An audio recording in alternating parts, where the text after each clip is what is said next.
Welcome back to Stripping Tipping. Today's episode brings you history, horsepower, and a whole lot of insight. Our guest is a returning favorite. Not only has he co-hosted with us before, I mean, he's the one who actually hosted Mario Andretti's episode. That's a separate story. But um, he's also a walking motorsport encyclopedia, in my opinion. He's been behind the scenes on the ground of Formula One and is actively involved with Mercedes Formula One team. He's a great writer, a creative mind, from digging into racing's deep past to witnessing the sport's electric present. He's the perfect bridge between history and high octane action. So grab your headphones, your favorite snack, and notepad because we're diving into the rich, roaring world of motorsport history with the one and only Colin Johnston. How are you? There she is. Hi, Georgie. I'm great. Who is this guy you're talking about? He sounds fantastic. I'd love to meet him. He sounds like my kind of guy. I mean, he's a really good friend of mine, so you know. You should be. I need an introduction then. Yep, definitely. You should talk to him. I think we have a lot in common. Introduce you to him. Oh dear. Yeah, everything's really good here. What about you? I'm doing great. I get to talk to you and learn a lot of history, so I love this episode. No pressure. Here, in the introduction, reminded me about Mario Andretti. That was a fantastic evening. That was the chance to speak to Mario. So, and I suppose, as you've said, I've co-hosted before, so people should be prepared for the fact that at some point we'll probably forget which one of us is the presenter and which one of us is being interviewed. So it may be a work as we go along, just to see who's taking the upper hand in this conversation. So, for the new listeners, if there's any new listeners, let us tell who is Colin Johnston and how did he, I'm talking about the Colin Johnston that we were talking about earlier. So how did his passion for motorsport history begin? Well, there's definitely got to be new listeners because you're so proactive, Georgie, with the socials and the TikToks and all that there. So there's always got to be new listeners coming. So there's bound to be people who have seen me before. So yeah, I'm Colin. I'm from Northern Ireland. You can probably tell by the dodgy accent. And well, they call me a writer. They call me a historian. I'm a motorsport fan. I'm a motorsport fan who loves a great story and has loved chasing all these stories over decades now. As I've been following Formula One and rallying and all sorts of different motorsports. And a few stories have stuck in my head. I remember a few things. And as time passes, people like to hear stories. So I'm always happy to tell a tale about motorsport. So, last year you attended a very special F1 race at a very special place. Mm-hmm. Which Grand Prix did you attend? And what was that experience like from the fan vibe to seeing the cars up close? I had a really good year last year, because I think you're referring to Monza, because I went to the Italian Grand Prix in September, but also earlier in the year I was at Monaco for the Monaco Historic for the racing there. So yeah, I'm, for want of a better phrase, I'm bucket listing. I'm ticking things off. So I sat in the sun in Monte Carlo and watched all the racing cars that I've read about over the decades. And then come September, I decided I wanted to go and see a contemporary Formula One race, which I haven't actually done before. Seen lots of historic racing, seen lots of Formula One cars running in different contexts and done all sorts of different national motor racing events and all, but I've never actually been to a contemporary Formula One race, because probably something that a lot of your listeners and viewers can relate to. It's pretty blooming expensive. I probably should have done it 20 years ago, but here we are now. And being from Northern Ireland, it's not like I can just drive for a few hours to Silverstone to check out the British Grand Prix. It always gets a bit expensive getting off Ireland. So yeah, it's end of August, start of September last year. I went over to Italy, made a week of it, stayed at Lake Garda and toured about, did the Mille Miglia Museum, saw the sights, sat on the beach, and then spent 3 days at Monza, the Temple of Speed, for the Formula One Grand Prix. And what a race it was. It was fantastic with Charles Leclerc for Ferrari winning on home territory. It was magical. It was a great event. I mean, Let's not talk about just you attending the F1 races. Let's talk about Hmm. Mercedes involvement. You are involved with the Mercedes F1 team in some capacity when it comes to the creative side. Can you tell us a bit Very small more? capacity. Can you tell us a bit more about what that role entails? It's a very small capacity. Very small I capacity. mean, it's a big Um, deal because for Mercedes, it's a big deal to have you, in my opinion. well, it's really nice of you. That's really nice of you to say so, Georgie. Mercedes are very proactive about their history. And Mercedes has, Daimler Benz and the Mercedes brand have a fantastic history going back 130 odd years through all of motorsport and have so many brilliant stories to tell. And they have a fantastic archive and they have a fantastic museum in Stuttgart. But also, the Formula One team, based in Brackley in England, are also really interested in their history as well, which is quite an unusual thing, I think, amongst Formula One teams and Formula One organisation. So they've been really keen to tell some of their stories. And they asked me, very kindly asked me, if I would help tell a few of the big stories and the big events from their history over the last decades. So over this last year, about this time last year, the first one was published, about the 1924 Targa Florio. I've been, as a freelance writer, writing some pieces for the Mercedes-Benz website. Probably also a good time to mention that I am a freelance writer, so I have no insights, I have no insider knowledge, and also fair to say, all the nonsense and all my bad takes belong entirely to me and do not reflect any organisation they might be associated with.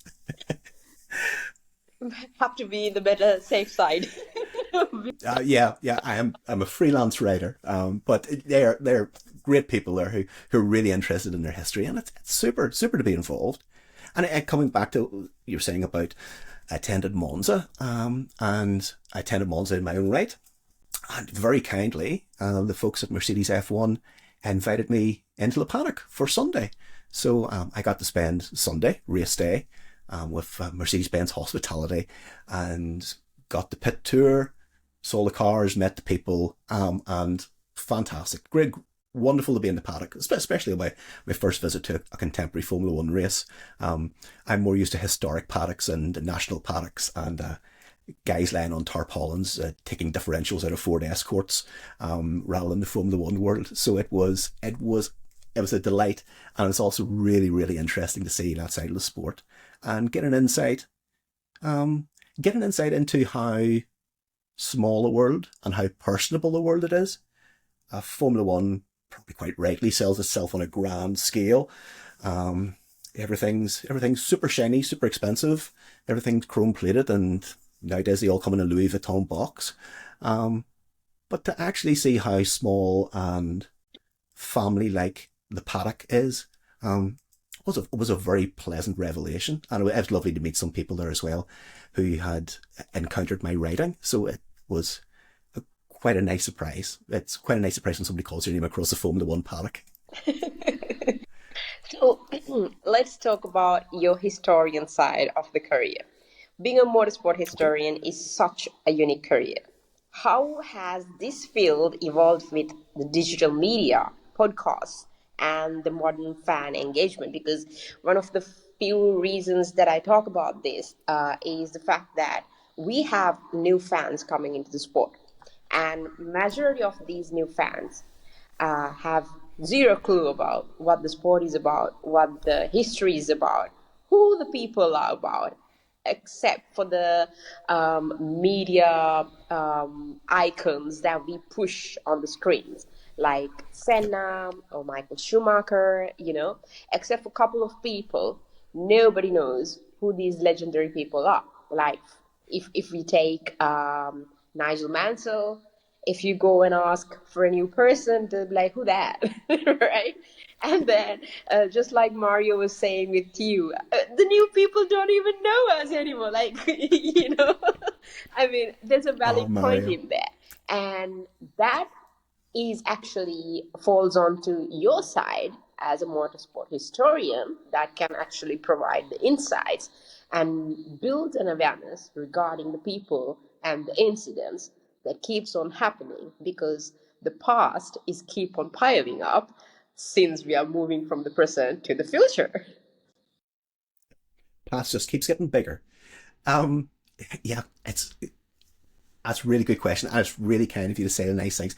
I still have a problem with hearing myself described as a historian, because I'm not denying it in a way, but there's people who know so much more than me, and there's people who have done so much deeper research than me. Um, I'll accept it. I'm happy to accept it, but it always sounds odd to me because I just love a great story. I just love a great story about motor racing, and digging deeper to find those stories. How's it changed? How's it changed, and how's it been a career for me? Um, I've found my way into this just I found my way into this thanks to digital media. Because in a way, I know a little bit more, but I've been talking about this nonsense for 20 odd years. Um, you know, well, I watched my first Grand Prix in the very early 1980s, and a couple of weeks later, I was at the library taking out a library book. So I've been looking at this for years and years and years. But you know, I, digital has increased the reach. We can get so many different voices and people from different places into our lives now. So I guess, like a lot of industries, motorsport was centered in certain places, and you heard certain voices and certain people who it was convenient and accessible for them to get into that world. I've been very privileged, but I've been offset in Ireland and doing my own thing and having a life and building a career and whatnot. So with the advent of digital, it gives me a voice to chip in, when important or better leveraged people speak up about motorsport and motorsport history. So in terms of a career, I cannot give anybody any advice in terms of getting into this. Um, if you have a passion for this kind of thing, you will have found that passion anyway. Get stuck into it. If you have an opinion, say so. If you have half an opinion, say so, and say it's half an opinion and ask for somebody else to chip in and help you out. Get stuck in through all the connectivity we have nowadays. Get on the social media. Read me about what I've written. If you think there's something different, let's go. Let's find out and let's work together. So the digital media has really revolutionized things, because dozens of books behind me. I could never write a book, but I can write a website. I can write 5,000 words on a topic and upload it. And when I get up in the morning and I'm eating my Rice Krispies, somebody on the other side of the world is talking about it, and we'll have a conversation about it. So we're very lucky. We're very lucky in that regard. Modern fan engagement, the fan base is changing and evolving year by year. I think I spoke to the guys in the podcast before I was presenting. I was a guest whenever that was now, George, a year and a half or a couple of years ago. We spoke about that kind of thing. But even since then, it appears that the demographic has widened, and it's fantastic. It seems to continue to get younger and a larger female base to the fan base, who everybody brings their own thing to it. Everybody is passionate in their own way, and there's no identikit person who's interested in the history. No one type of fan is any more or less serious about the sport than any other type of fan. It's a great mix, and we're doing very well in that regard. Are they interested in history? I think they're interested in history if the history is made available to them. And I don't mean sort of rammed down their throat or whatever. To come back to what we're doing with Mercedes, again, not to speak for them, but I'm providing copy for these articles. They're aware that there are people who want to learn more and are interested. And something I believe is that younger consumers are sometimes stereotyped as not having a very good attention span, very long attention span, and everything has to be catch your eye straight away or they're just going to flick on. I suspect young people, anybody nowadays using social media or whatever, or online portals to get news and information, everybody kind of flick. I don't think that's because of who people are or what generation they are. I believe that's because a lot of it's shite. Sorry, you might want to bleep that out. if you're flicking and flicking and flicking, and everything is drivel, and everything is copy and paste, and everything is something they've nicked from somebody else's website, and the next thing is rumors, and it may be from a proper journalist working for it, but it's like that article's entirely rumor. If that's the depth of stuff, no wonder nobody wants to pause any more than 5 seconds before they flick on to the next thing. So I think there's room. I think there's room for more thoughtful, deeper, if that's not the wrong way to put it, work about the history of the sport and the people in the sport. And I think that's put out there, not shoved under people's noses, but made available and popping up in the usual places that alerts and fast-moving news things appear. I think people will engage with it, and I think the people who want to find that will be captivated by it. And I think that can only be a good thing for the sport. But yeah, I think people are interested if it's put in front of them, and it's interesting to hear you talk about people who are very much people from the past. Goodness, the past. The 90s was last week to me, the past. But some people are very much in the forefront. And you give a great example there. You talked about a young person now might not know who Nigel Mansell is, but they really know who Ayrton Senna is. And those two are like that. You can't tell the story of one without the other. Do they know who Alain Prost really is, other than sort of maybe some cartoon villain character in the Senna story? So it's really interesting that some people's stories live on or are pushed. And of course, last year we had so much content around Ayrton Senna, justifiably so. The Senna Foundation and Bianca did such great work last year to keep her uncle's memory alive and to honour that. And goodness knows, I was at Monaco and I was at Goodwood, and it would take tears from a stone. It was amazing, but other stories get lost, and we don't have to put one down to raise the others, but we do need to raise the other stories, because they all interlink. They're all part of the sport we love, and they are great stories waiting to be told. And there's great characters out there from the past that people have yet to discover, it appears. But there's a difference when it comes to digital versus analog. With AI, simulators, and data-heavy strategies dominating motorsports today, do you think we are losing some of the romance of old-school racing? In terms of the sport, Yeah. in terms of people going motor racing. Again, I might have given a slightly different answer maybe a year ago. I think obviously teams have access to enormous amounts of data that flows in both directions, and huge computational strength. And now with so-called AI, whatever they're using, they've always been crunching numbers with computers. It's just a different buzzword, I guess. Why? And I still think I did a thing a few years ago where I thought about what changes I would make to the sport, and there's still part of me that thinks that come race day, I wouldn't like so much information being transmitted. I would like to explore something where from the cars going to Parc Fermé or something like that, there will be no more data transfer between the home base and the track. The track can sit and crunch your own numbers. But I think, and maybe it's part of the cost cap and the new regime, I think everybody's roughly on the same kind of level.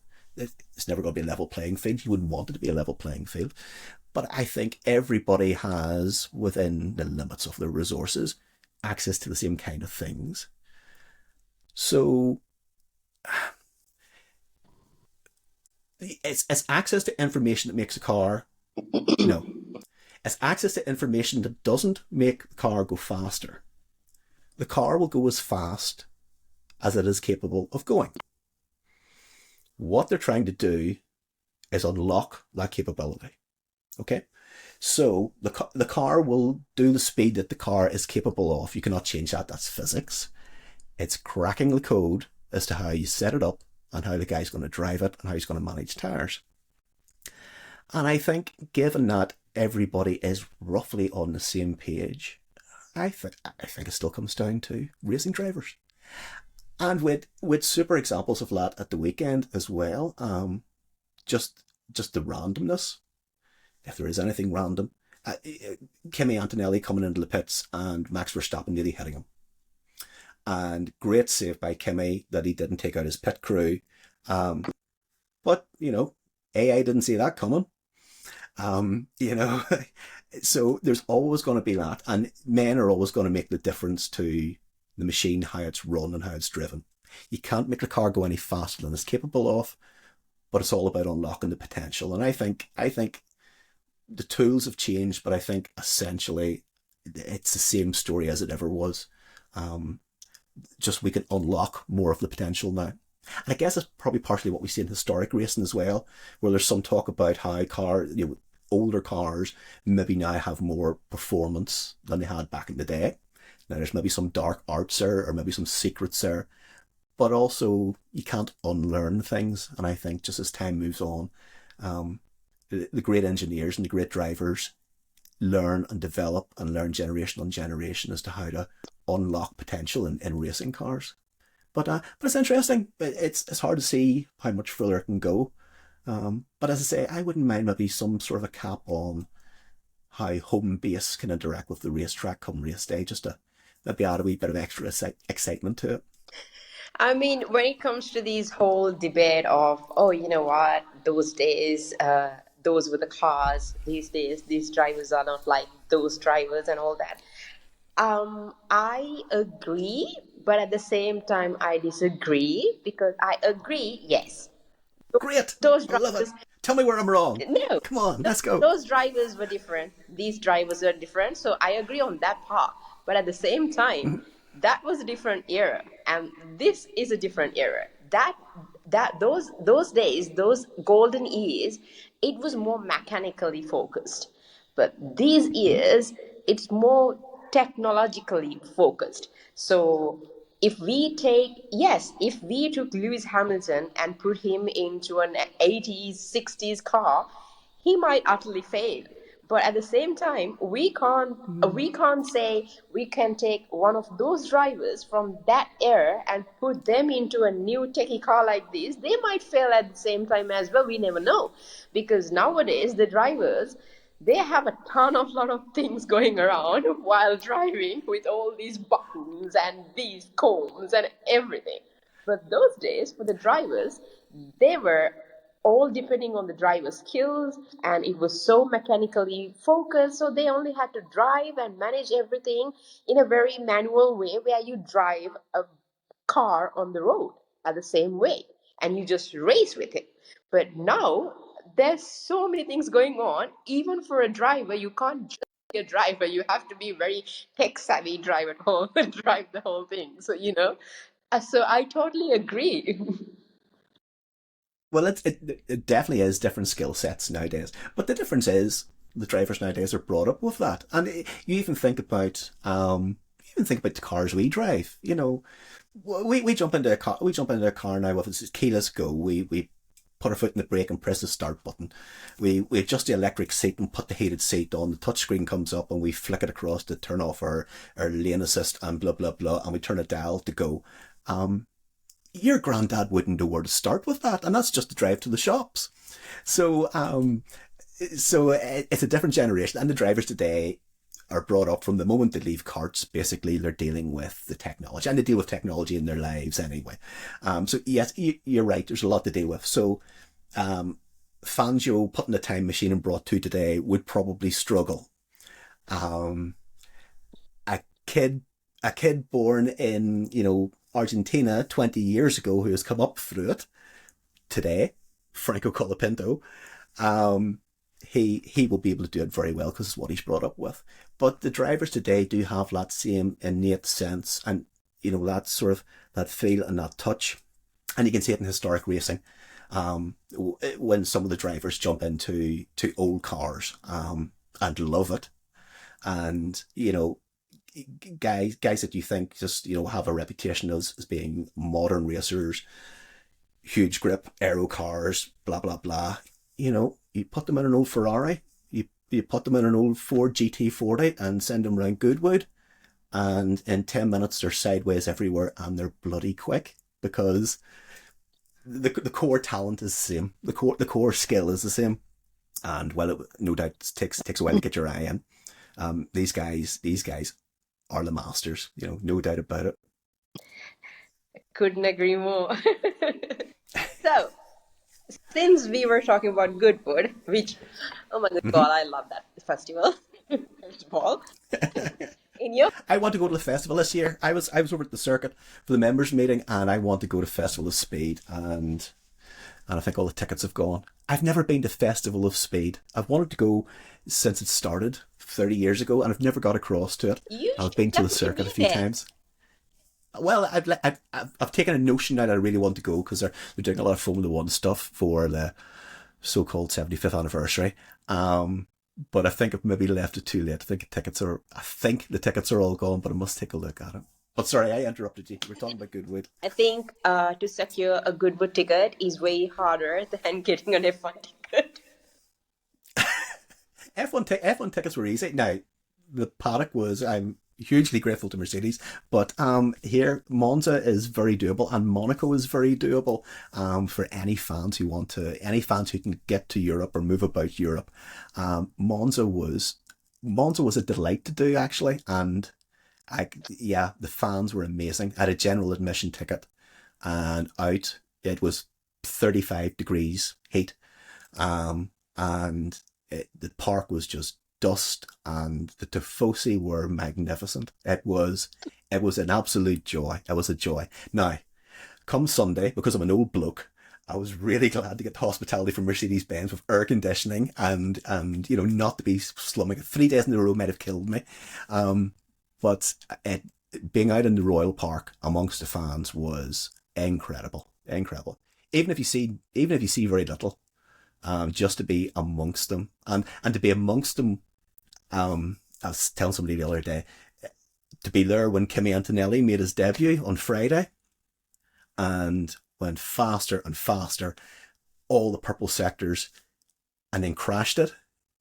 To be in amongst the Italian fans when it was magical. Monza is magic. You should go. Everyone should go to Monza and Monaco.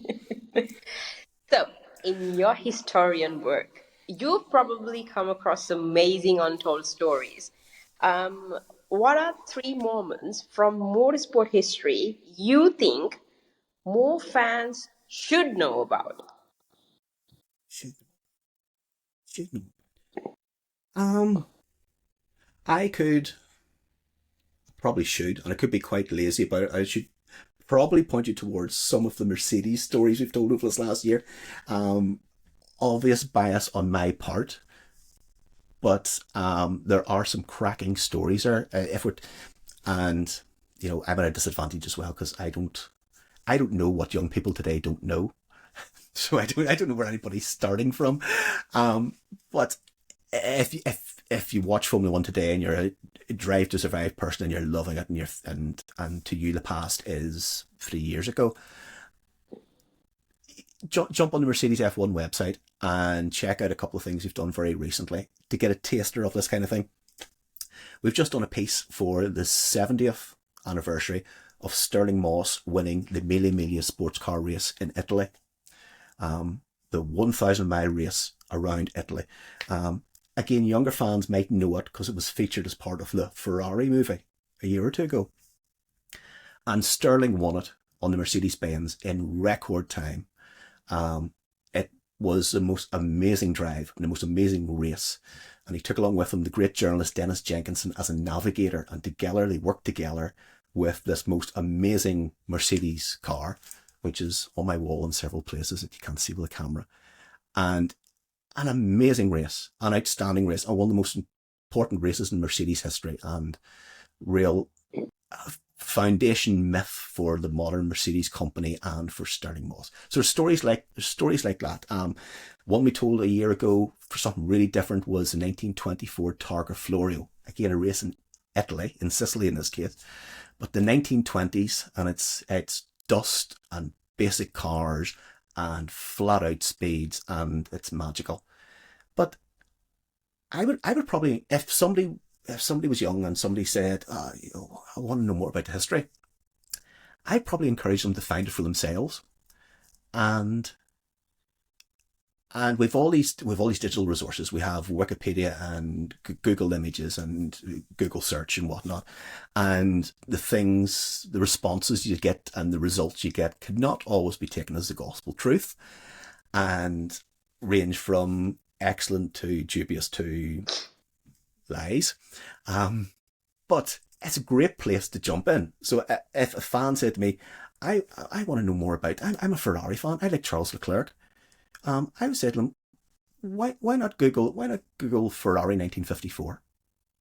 Why not go to Google Images and Google Ferrari F1 1950s and search for it and see what catches your eye, and open 2 dozen tabs and look at things and see what really captures your heart, and do that classic internet thing. Just go down a wormhole, just follow it where it takes you. Go across YouTube, go across images, go across Wikipedia, and just find what captures your heart and take it from there. And then once you know the kind of thing that you like, it's like anything. It's like how I got started. I didn't sit down to learn 1001 facts about motor racing. It was a very pleasant diversion from real life, and you know, good times had learning about all these stories, because they really appealed to me, and I really got to like the people and the places that they involve. So yeah, by all means, jump on the Mercedes F1 website and check out some of those stories as a quick jump in. But yeah, find your own path. Google is your friend. Just don't bet the house on the accuracy of the results. Just to mention, we are not paid by Google, but All their search engines are available. They may not be as good, but they are available. and so Sterling Moss is actually one of my favorite drivers. I adore the person. I love his the funny common sense, the sarcasm, and also the talent that he had. There he is, right behind me. I should visit your house. There he is. There he is. That's him after winning the 1955 Mille Miglia. That's him, and that's Dennis Jenkinson, the great journalist who wrote for Motorsport magazine a report of the race. As soon as he had finished winning the race, he sat down and hand wrote a race report, because he was a continental correspondent for Motorsport. And he put that in the Italian Post, and sent it to London, where it was printed. And this report is I'm not even going to say it probably. This report is the finest piece of motorsport journalism ever written. And again, the Motorsport magazine website will surely point you towards it. So another great thing for fans. Magazines that have archive issues on their websites, jump right in. Enjoy. I mean, I was telling Andrew when he came over to one of the podcasts also, because I was asking him to name a couple of races that he would like to have a chance to talk with, dead or alive. And then when he picked a person, I said, if it's up to me, I would choose Sterling Moss. And then he said, oh, you know what, Georgie, I actually had an opportunity to talk with Sir Sterling Moss. And I was like, that's all. I only had. Oh dear. Yeah. I never met the man, but I would have loved to. And yeah, he was an enormous character, and I think for a lot of people, younger generations who maybe only know him as an old man, he was brilliant. In his 20s and 30s, he was a fantastic racing driver, and hugely charismatic and organised and meticulous and bloody fast. He was a great man and a great racing driver. So back again to historical accuracy and F1 media. From Netflix documentaries to social media hype, do you think modern F1 storytelling does justice to the sport's history? Accuracy, and does the storytelling do justice? I don't think there's enough storytelling about the history of the sport. And again, not to be like a crack record, but that's why I'm so grateful to Mercedes for going forward with this project, taking the like of things that I was doing on my own website and actually going, we want to own our part of this history. Let's put it out there because it's something everybody should be doing. Um, we aren't. It's come back to the thing. It's everything's so simple now. We're not asking them to do a print run of books. It's data. It's data on a website, and it's getting somebody like me to put it together for them. So why isn't Formula One as an organization doing it better? Why isn't Ferrari doing it better? Why isn't McLaren doing it better? They mustn't have an interest, or they must feel that there isn't enough of an interest there. Which, okay, it's fair enough. They're all very, very busy. They're incredibly busy racing teams now, with comms departments and digital departments that are flat out now with the schedule that they've got. So I think there should and could be much more storytelling around motorsport in general, because I think I think it's an easy way to add value. Um, Thinking in terms of these big brands and the race series themselves, the history's just sitting there. And when you think how much effort is put into pushing for something new, this relentless push to new livery, new idea, new flashbang, new template for the socials. If you've got 25, 45, 95 years of history behind you, it's just sitting there. That's stories and images and ideas and inspirations that are for free. You just need to unlock them and present them. So I think there's value in that, and I think engaging with history and presenting history is a subtle or not so subtle way of giving your brand gravitas, um, showing, yeah, and the big brands. And one of the, I'm not ragging on anybody, but Ferrari does keep coming to mind, where there's sort of always a push for the shiny, shiny new, where actually they they have more heft and have more dignity than that, and have this huge weight of history. They have a huge weight of history. They also have a huge weight of history on them, but they have this huge history. So yeah, I think everybody could do more of that. And coming back to what you were saying as well about how some faces from the past, for want of a better phrase, are so familiar to younger fans, most likely because through F1 themselves, their stories have been presented, or in cooperation with F1 themselves, and how young fans would know Senna. Young fans would probably know Nicky Lauda if they've been around for a few years, and they may know James Hunt, perhaps, because presented maybe, oh, should I say it, presented in a slightly cartoon-like way, which that story was deeper and more lovely than it's often presented, that 1976 story. Um, so where are the other people? Where are the other great names? Uh, this year, 1965 was Jim Clark's second world championship. He won his second world championship, said he, questioning himself. I think that's right. It was the second world championship, and it was the year he won the Indy 500 as well. That was enormous. Jimmy Clark may have been the greatest driver ever in Formula One. He may have been the quickest man just to jump in any car ever. Where is he? Maybe I've missed it. Maybe there's a section on F1.com, about him, but I don't think so.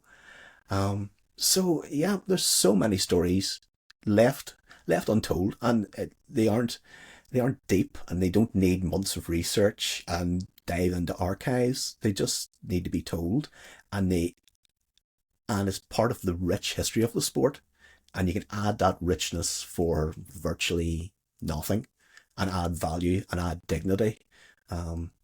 In motorsport, that sometimes feels like it's all the time to search for the new thing, the new shiny thing. We're going to rebrand, we're going to push, we're going to redesign this, that, or the other. I think Formula One needs to just stand up and say, we're 120 years of Grand Prix motor racing. That's who we are, and We don't have to chase the new shiny spangly thing because we're the boys. We've been here forever. Absolutely. Absolutely. They don't need any other red carpet or shiny blings to say, or you know what. Now, now I must say I do like the Louis Vuitton boxes for the trophies. Now I do like a bit of bling myself, so I'm not throwing it all out, but you know what I'm getting at. Yeah. Because that prestige, that history, that literally it's the name. It's them. Yep, yep, They don't yep. need it. And then what sort of history they do try to grab? F175. We've had F170 before. We've had the 1000th race before, and I'm not the only boring old fool online who's going, that doesn't make sense. Does not up. Um, for people who don't know, Formula One as a formula was dreamt up in 1946, set down in 1947. From 1947, they were racing to the brand new international racing formula, which was Formula One. So Formula One started then. What did start in 1950 was the World Drivers' Championship, which was a series of the great Formula One Grand Prix, the Grand Prix which will run to Formula One, and the Indy 500 to make a world championship to find a world champion driver. Now, for 2 years of this World Drivers' Championship, none of the races were for Formula One. In 1952 and 53, Formula One collapsed as a series, as a formula for racing. Teams weren't interested in it, and they were run for Formula 2 cars. So history's messy, and that's why we love it. Yeah. So this year is 75 years since the first World Drivers' Championship. It's not 75 years of Formula One. It's not 75 years of the Formula One World Championship. So It's 75 years it's drivers championship. yeah. So it's boring, right? People are going, get a life. Just for God's sake, like so tedious. But this is, that's I think that's what editors and proofreaders and people, we can still tell the stories and have a wonderful time and be so excited about so many things and get the facts right as well. I mean, if you want to build a future, you need to know your past. So history, you need to know the history of something if you want to build something going forward, a bigger, a stronger foundation for the sport, for life, everything. So Yep, history plays a major role in it. And if we yep. start talking about a sport itself, for me, I started writing about stuff that I'm getting curious about on LinkedIn. And I have seen that. I will jump in to interrupt you for 1 wee minute because this is super and people should know this because Georgie is now presenting the podcast and she didn't always. And now she's on LinkedIn and different places writing really, really well, really interesting stuff. And it's super because people may or may not know that for years, Georgie has been a fantastic cheerleader for so many other people and has worked so hard behind the scenes and helped so many people get a start. So apologies for interrupting, but it is fantastic to see Georgie putting her own face forward because she's got the personality, she's got the knowledge, and it's fantastic. Georgie needs to start cheering for Georgie from now on. for the first time in my history, I'm sure. For the first time. Go, Georgie. So when I started writing about these, I do my research, I learn something new, and then, what I realized was, if I'm going to talk about these things, I need to learn the history. And if somebody's coming up with a point to say whether the person is wrong or right, I need to know what the hell happened that day. So without a history, Well, that's it. And it's like, it's the opposite of arrogance because you come up with a point, you think, oh, there's that thing. Oh, that's interesting. I'm going to write about that. Oh, but hang on. Maybe I'm wrong. Maybe I'm wrong. It wouldn't be terrible if I'm wrong. So I better check. And I'll check this and this and this and this. So yeah, it's an appropriate amount of caution, and I'm here for it. I hear you, Georgia. You don't want to. Yeah, you don't want to go off on the wrong tangent.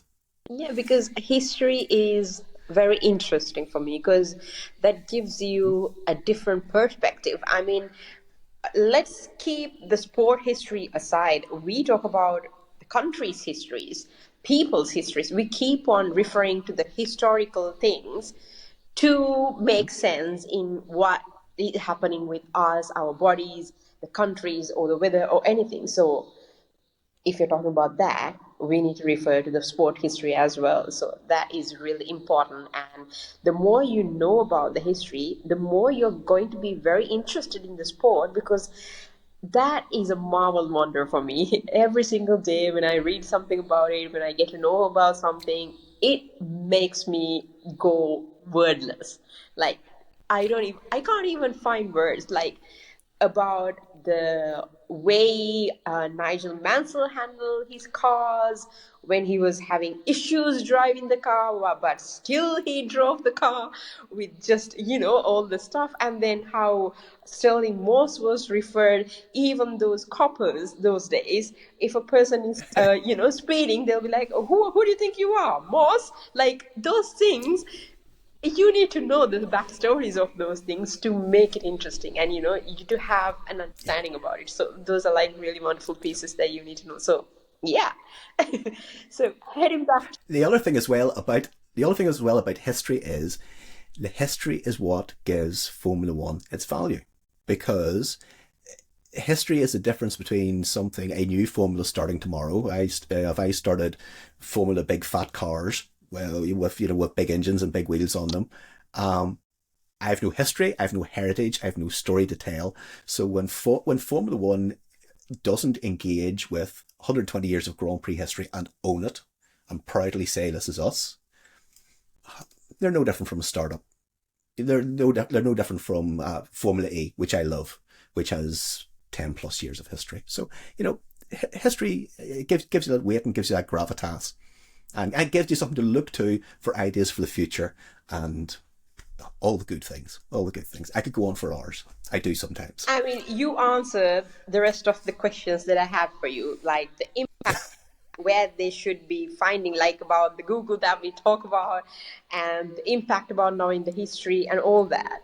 So for me, the history is a lot of things that you can actually learn.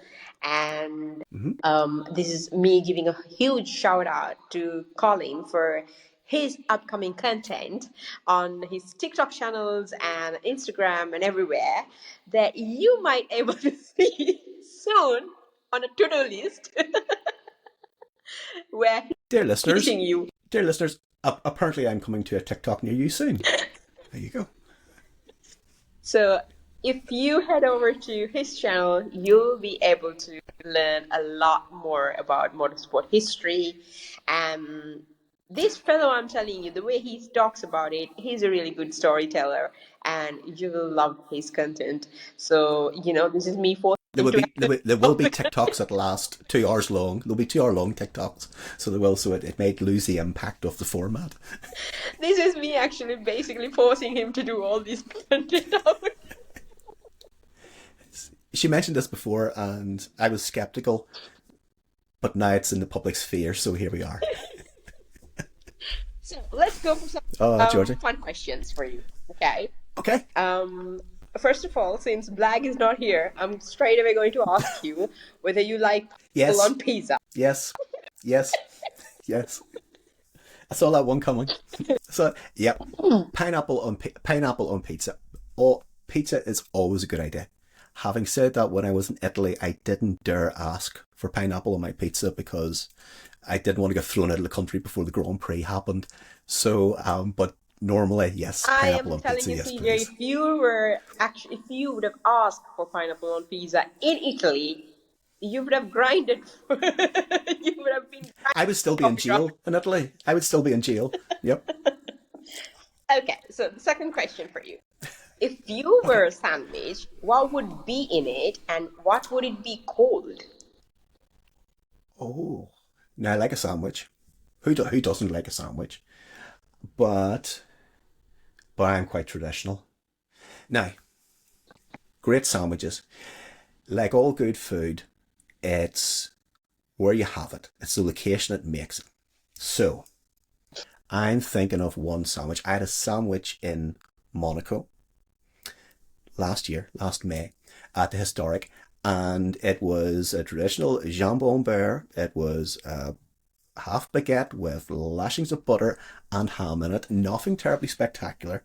But I had this sandwich in a grandstand underneath a tree in the sunshine on the outside of Anthony Nogue's corner on the Monaco circuit while the late 1950s Formula One cars were practicing.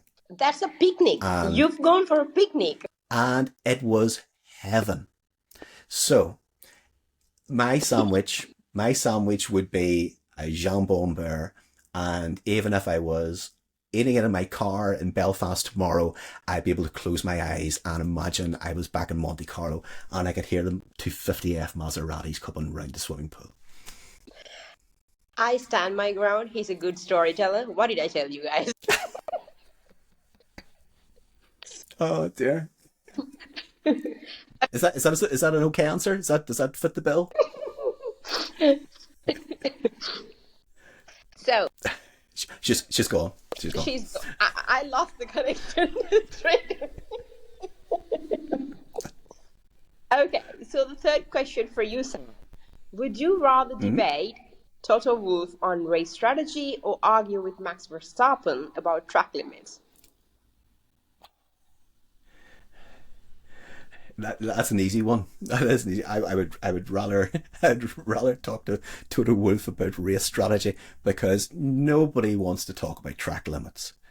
Especially with Track limits. Well, especially with Max Verstappen. To be fair, he might have some interesting thoughts on it, which, if nothing else, would be entertaining and enlightening. But my goodness, the track limits is so tedious, and commentators, literal race commentators, and people commentating on the racing are so into it. It's like turn 1 and turn 2 on the first lap at the weekend. Oh, has Norris been pushed off? Is he going to get a penalty? Jesus wept. It is so tedious.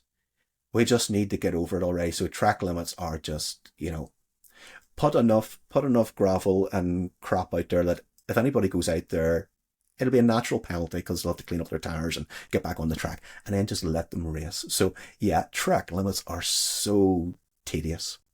Just build a wall around it. Just build a wall. I mean, they go So very Toto all the fast. way. Toto. If you're listening, Toto, let's have that call. We'll talk about race strategy. You'll never win a race again if you take my advice. Listen, I think you only talk about race strategies with Ferrari.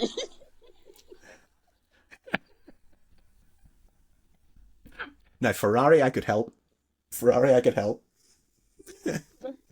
Please, Ferrari, if you're listening, from We go for option H. Option H, Lewis. I would like to go Confirm. for option Z. Do you want me to let him pass too? Have some tea while you are at it. Yeah, yes. Fair play to Lewis. Yeah, great line in sarcasm because it's like, what can you do but laugh? So yeah, a very British response, I think, to very, very Italian team. Murray Walker used to always say that back in the 80s that the Ferrari pit stops used to resemble an Italian bus stop. Where just like the car arrived and everybody was just like, ah. So Ferrari, have that reputation for being I don't know how. cliched Italian sometimes. Yep. But excellent responses from Lewis. Yes, I approve. Okay. What's the weirdest or most unexpected motorsport fact you've ever uncovered? Ooh, weird. Weird one. Weird one. There's lots. Oh well, I love wee details, so there's lots of stuff that I find weird that people just think I'm weird for liking it. Here's a good one. I was in the FIA archives a few weeks back, and I was looking through minutes of a meeting from 1946. Comes back to the start of Formula One thing. I was looking for minutes of the meeting where they're discussing setting up the new international formula. Now, British racing cars traditionally were British racing green. That was the national colour of Britain. France was blue, Italy was red, Britain was green. British racing green since 1903. Except for 1 year. In the minutes, the representative from Great Britain asked for permission for British racing cars not to be painted green, but to be painted blue with the Union Jack on the side.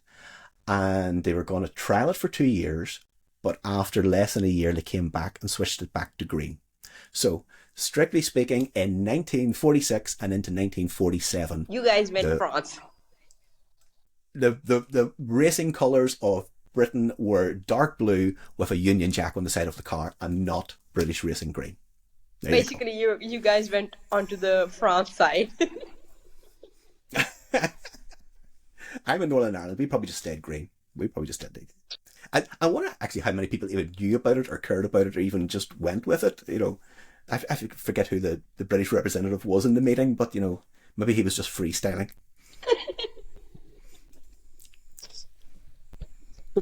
Okay. Sorry. You can bring back one retired F1 team and give them a top tier car. Who are you reviving? Oh, right. Okay, bringing somebody back and giving them bring them back today and give them a modern car today. Bring them back racing today. Um, tell you what. Tell you what I miss about Formula One, and I think a lot of people do as well, is privateer entries. You know, people who had one car bought a second-hand car and did great things, did terrible things, did things that nobody noticed, but there was a history of different entrants. And I am thinking of Rob Walker, Rob Walker's team. Rob Walker ran Stirling Moss, and he ran Ennis Ireland, and he ran Jochen Rindt through the late 1950s to the late 1960s. Again, a blue car with a white noseband, and he ran various Lotuses and Coopers and whatnot with great success, with fairly good success given the size of the operation. So let's teleport back the Rob Walker team as a privateer in the 2025 F1 paddock with one car, and in the grand tradition of Rob Walker, he will have bought a McLaren. He will have bought last year's McLaren off McLaren because there's nothing as cheap as last year's racing car. So he will have given a few shekels to McLaren, bought last year's racing car, painted it blue with a white noseband, and he'd have. So who would he have? Who would he have as his driver? He maybe would have like Fernando Alonso. So yeah, so Fernando Alonso and the Rob Walker McLaren lining up for the Grand Prix. Get him in time for Imola. Make it happen. Okay, so this is going to be the last question for you for today. All right, okay. What's your motorsport guilty pleasure? A race, a driver, or even a track you love but others don't? What's your guilty pleasure? Oh. Now, I'm going to question the premise of this question because there are no guilty pleasures. I'm here to tell you that now. Enjoy what you like. like the things you like, and if anybody tells you, nah, tell them to sling their hook. Like the things you like, be passionate about them, get stuck in, have fun, life's too short. Amen. But something, yeah. But let me see, something, well, I'm sort of history guy and pedantic about things and about racing or whatnot. So maybe it's slightly out of character. I like a race that's for really big money. I love a race with a big prize pot, a big old fashioned win this race and you're going to get a giant check for £10 million. So thinking of things, like some of the American racing, but thing that comes to mind for me is the old Tripoli Grand Prix in Libya in North Africa in the 1920s and the 1930s, which had a big prize pot and had a lottery attached to it as well, where people all over Italy would buy lottery tickets for a chance to win money. To the extent that there was a story, not a truthful story, but there was a story around that race about how the drivers had supposedly fixed one of those races along with somebody who held a certain lottery ticket. It's not quite true, but it's a great story. But yeah, Mike, if there's a guilty pleasure, it might be that I would just like a big, gaudy motor race for a huge, big sack of cash. We should make it happen. We should bring it back. Like the old Monza Grand Prix, not the Italian Grand Prix, but there used to be an early season Monza Grand Prix for Formula One cars, two heats and a final. Let's bring something like that back. Formula Libre. Racing cars have to be over 3 years old. Bring what you want, an Indy car, Formula One car, whatever, and we'll have two heats in the final, and the winner gets €5 million. That's amazing, though. Okay. But it'd be good fun. Thank you so much. But as always, it's been an absolute blast. But first of all, That's been good. tell us where we can find you so all these people who are listening can follow you up.